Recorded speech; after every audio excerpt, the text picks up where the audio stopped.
What is going on, everyone? Welcome to this YouTube channel. My name is Hayden Davidson, and in this video I'm going to go into the detailed step-by-steps and also what steps I would actually say are the best steps to take when trying to build an online Amazon FBA business. Have the completely laptop lifestyle, which is what I actually have. But before we start going into that and step-by-step how I did it, let me just tell you, when you assume that someone is doing really well, it can be really bad because it can set some intentions, it can set some perspectives in your mind of thinking about how well a person is actually doing. Just because someone's doing six figures doesn't mean they're doing really well. Six figures is just a turnover ballpoint, just to say that something's happening, okay? I've got a very long way to go, and I know that I used to look at six-figure sellers and think that they were like the holy grail, and then, you know, don't get me even started on seven figures, eight-figure sellers, etc. So the first thing to understand is just because someone's doing six figures doesn't mean they're rich or a millionaire. It just means that the business has got some sort of momentum going, okay? So let's just clear that up to start with, okay? So I've got some notes down here. I've written some notes, step by step, how I got to six figures, okay? This may not be the correct path for everyone. This is just the reflection of what I did, and then I'm going to review each step and just give some more opportunities and ways that you could do it, or maybe the ways that I should have done it, or other angles so that you don't feel fully reliable.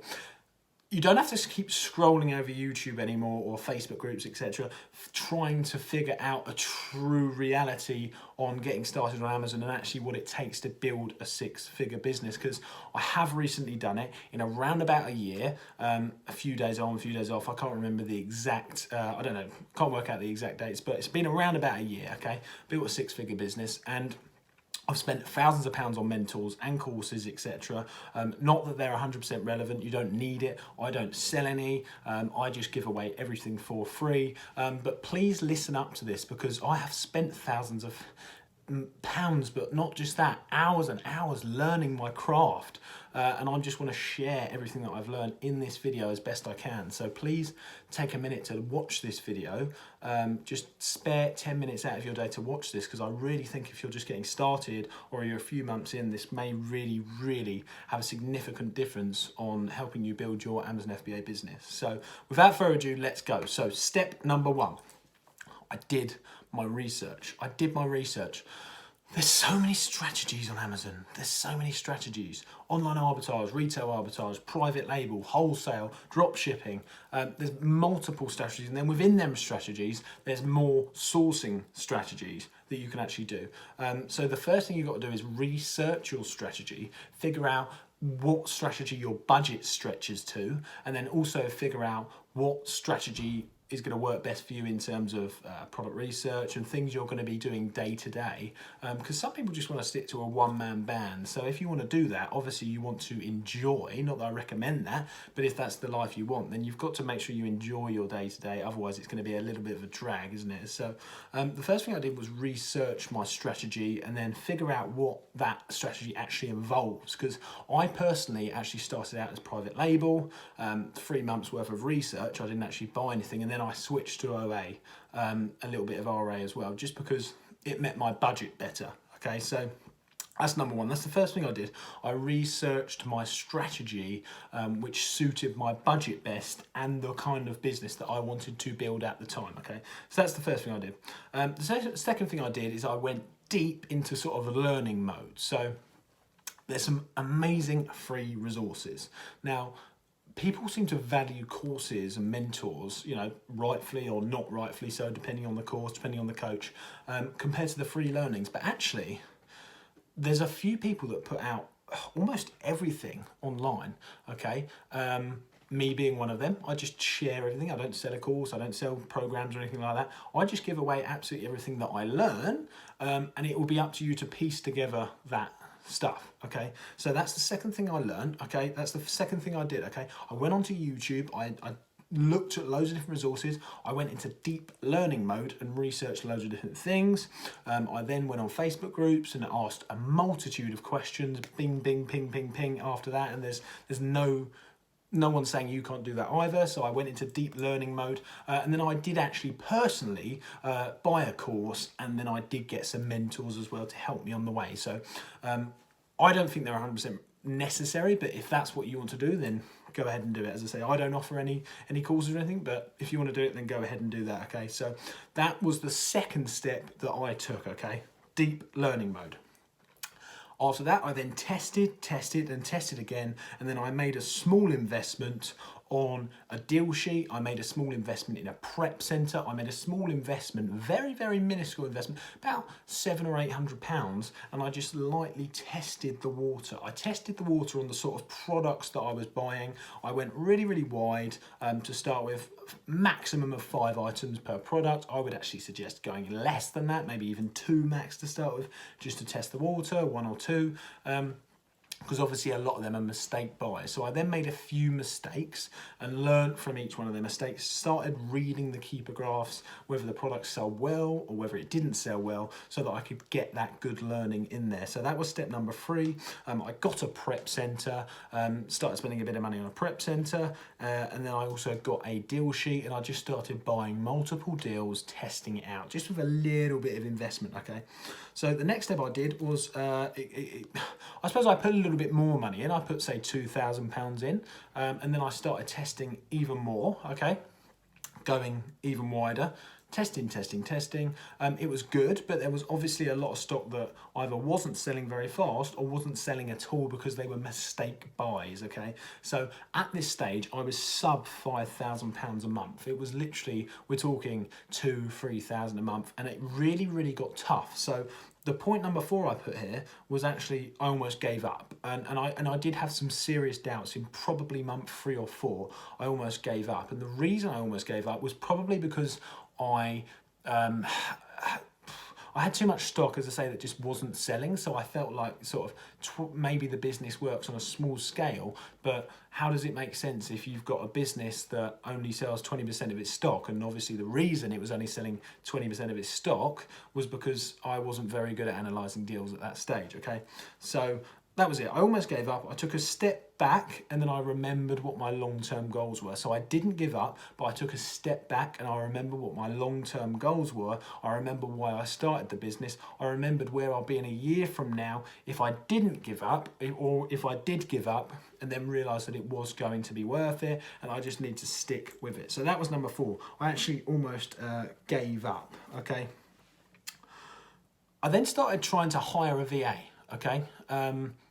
I started trying to hire a VA, and for a multitude of reasons, I had 4 VAs leaving, and this added to me almost wanting to give up. Okay, so I tried to hire a few VAs, and they just, quite frankly, didn't work out. So I actually had 4 VAs hand in their notice. If you don't know what a VA is, it's a virtual assistant, and they were actually going to be sourcing items for me. So that's what happened then. I tried to hire and it didn't work out, and that made me, obviously that was a really tough moment for me in the business in that time, because that was obviously, anyone that wants to scale this business, you need to bring staff on, and obviously virtual assistants are the best staff to bring on because of the price point, okay? So for me, it almost felt like everything wasn't going to work out at that point. So that was still number 4.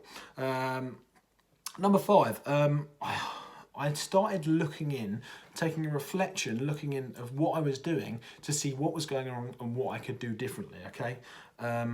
I then switched strategy slightly. I actually paid another mentor. To actually help me, and so I actually could figure out from him what I was actually doing wrong. So I actually switched strategies at this point, and this was around about 5 months in, maybe 6, but I think it was about 5 or 6 months in. I switched strategies, and I started going for the high volume products that was selling really fast but really little profit, okay? So that was step number 5, or whatever step we're on, that was step number 5. I started selling products that were really, really fast sellers with low profit, because that meant that I could just add them to a replenishables list and then not have to hire loads of virtual assistants. So that was my way around that, and I got some really good traction from that. You know, that was that month I switched that, or the month after, because obviously you've got to give it time to stock up. That was the best month I ever had on Amazon. That was when my sales started ramping up really nicely. But it wasn't all sunshine and roses after that. So let's move on. So step number 5 after that was I got a loan and I went all in, okay? I got a loan, I went all in, I started making some bigger purchasing decisions. I started investing in a little bit deeper in these items that were selling really fast at the time. And then just started to see how that went, okay? And then the next step is I started prepping in-house to save money. Let's have a look. Yeah, the next step, I started to prep in-house to actually save money, okay?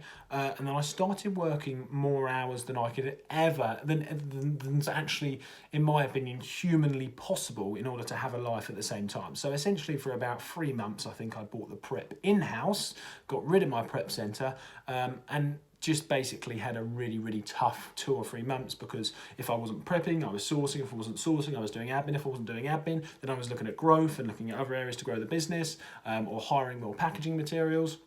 So I hired a unit and I started prepping in-house, okay? And around about this time, I realised that a lot of the items that I actually went deep into, unfortunately stopped selling as much because I went too deep, too fast, and then I got undercut on the price, or something happened to the listing, and then I basically learned a big lesson not to go too deep too soon. And if you do go deep, then you've got to be really, really careful that you've done your due diligence and tested that item for a long time, in most cases, okay?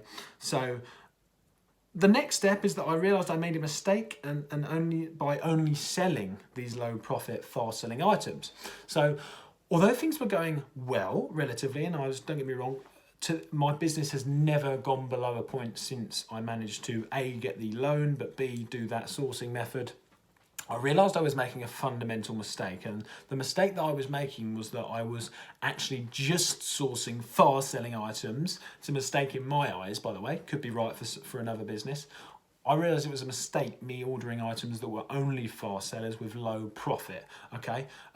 Because obviously it requires a lot more cost of prep, either my time or if I was going to pay a prep centre, and at the time it was my time, for actually very low profit, you know. So I realised it was a mistake to just buy that, but I was actually in a limiting belief thinking that there was no other way because of my previous experience with these items. So I learnt not to get too narrow-minded on my past experience, and I actually had to train myself to think that this can work, but I've got to get out of my limiting mindset thinking that it won't work just because I had a few bad experiences, okay? Vanilla OA definitely does still work. It's just a mainstream system. There's a reason people do it, okay? So that was the next step, okay? The next step after that, I got a deal sheet and I started implementing some more mainstream OA items with higher profit. So I still did and still do my fast selling items, low profit, but I really started to adjust that business model, and I actually got a deal sheet. And I actually started just doing what I probably should have done from this first place, and that was just your normal vanilla OA deals. I got a deal sheet, I didn't overthink it, okay? I expected to wait on some of them items because they get saturated on a deal sheet. I started to expect that and was just happy to be patient and to be waiting for that extra profit, okay? So I got a deal sheet and I started implementing the higher profit items as well as my slower selling, as well as my fast selling items. And then I just pivoted after that, after testing it for a while, I pivoted just to deal sheets. So that's all I use to this day, by the way, to build my 6-figure business, is just deal sheets, okay? So all the stuff I use is in my website link below, by the way, but it's literally just deal sheets, okay? So that's it. So the next step is I went back to a prep centre. So I actually got a better price for a prep centre and went back to a prep centre. And by the way, this is after me with my limiting beliefs thinking that the original way, you'll see in my old videos below, I actually did videos on this. I thought vanilla OA was dead. I thought the only way you could do it was fast selling items with low profit. And I thought that prep centres, you know, you could only do it in-house or it wouldn't be cost effective. And my whole mindset was just messed up in this way because of my past experiences that I was actually putting on this business model. So that's what I learned as well. It's your past experience they're not necessarily facts, they're just a way that you've tried that hasn't worked or has worked, okay? So that's what I learned. I got a deal sheet, I sort of blah, blah, blah. I went back to a prep centre and got a better price, okay? So I went back to a prep centre, and the prep centre that I use now, I then switched to, okay? And then I realised after that, okay, and this was quite recently, that it wasn't about one strategy, the fast selling, it wasn't about the other strategy, the vanilla OA. I realised it was about all of it, and this is why the experienced sellers win long term. This is why you have to be in this long term to understand these ways, okay? I realized that it's about layering the multiple strategies. It's about layering multiple sourcing strategies on top of each other. So then I started implementing all of these different strategies, and even though I just usually order just the normal stuff off my deal sheet now, to be honest, I've got a little bit lazy because I can, quite frankly, because it's working, okay, especially in this Q4 period at the moment. I can then implement a few of the other deals, like the low profit, the fast selling. Then I started realizing, hold on a minute, I can make some proper assessments, and I can go deep on items, not recommended unless you know what you're doing. I can go deep on items that I've done my research on and actually figured out how it's going to pan out long term because of the past experience I've got. But you can't do that until you've got the experience under your belt, okay? So I started researching keeper graphs even more in depth and just started taking more risks, going deeper on a lot more items, and then also just ordering the normal bread and butter items which were off the deal sheet. And then I also started implementing my one of the strategies I've got in the videos below, which is actually my slow selling items, which are just regular sales, like 5 a month, the non-discovered listings, and they are really substantial profits. So I started implementing all these layer strategies. So the next step was to just understand that it's about layering the strategies, and that was a massive breakthrough for me. The next step is I started going mad with purchasing and the knowledge that I built up. So once I had all this, I then said, right, I've tested it enough. It's clearly working because the money's back into the account, and hey, I'm still in business. So I basically started investing a lot more money and just hit it really hard, okay? I fully, for the first time in the business, believed in myself. I believed that it was going to work out. I believed that everything is happening for a reason. I believed that I had enough knowledge, and I started just going all in and literally drained my account right down to about £600-700 at one point, okay? And then this brings us to near where we are now. So it brings me to now, okay? So right where we started, okay? Right where I'm now, and I'm now at the point where the business has hit 6 figures. There's a substantial nice lump of money coming in each month, and I'm just still reinvesting all of that money, and still am thinking to myself that in around about a year, the business is going to be at a level that I couldn't have even dreamed of. And I don't say that to boast. I say that to say to you watching at home, if you resonate with any of this that I've just said, if you're having doubts, if you're worried whether it works, etc., then I really, really hope this has been some value for you to understand that it can work, but you've got to put in the time, and you've got to understand that it's going to be a lot of blood, sweat and tears. Hopefully not blood, actually, but there's going to be, you know what I mean, the saying, there's going to be blood, sweat and tears to actually get to this point. Perseverance is key, sticking with it and just constantly learning. I put in a lot of hours to get to the point where I am, to get to the point where I can actually comfortably say it's working, in my opinion. And now I'm taking a step back, I'm systemizing and hiring staff members to bring it to the next level. So I hope that video has helped. That is step by step how I actually built this 6-figure business. It's not rocket science, but it does require perseverance when others won't.